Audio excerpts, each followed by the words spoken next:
سخن گفته شد گفتنی هم نماند. من از گفته خواهم یکی با تو راند. سخن هرچی گویم همه گفته اند، بر باغ دانش همه رفته اند.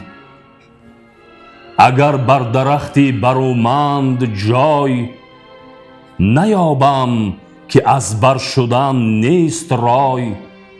کسی کو شود زیر نخلی بلند، همان سایه زو باز دارد گزند.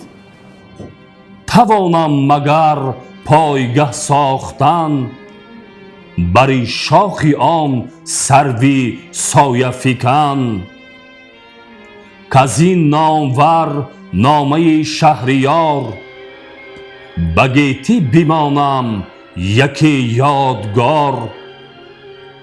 تو این را دروغ و فسانه مدان، به یک سان رویش در زمانه مدان. از او هرچی اندر خورد با خیرت، وگر بر رهی رمز و معنی برد. یکی نامه بود از گهی باستان، فراوان بدو اندرون داستان.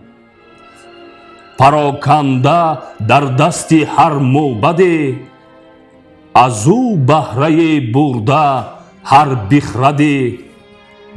یکی پهلوان بود دهقان نژاد، دلیر و بزرگ و خردمند و راد. پژوهنده روزگاری نخست، گذشته سخنها همه باز جست. ز هر کشور موبد سالخورد، بیاورد کین نامه را گرد کرد. بپرسیدشان از کیان جهان، وزان نامداران و فرخ میهان. که گیتی به آغاز چون داشتند، که ایدر به ما خوار بگذاشتند. چگونه سر آمد به نیک اختری، بر ایشان همه روزی کنداوری. بگفتند پیشش یکایک میهان، سخنهای شاهان و گشت جهان.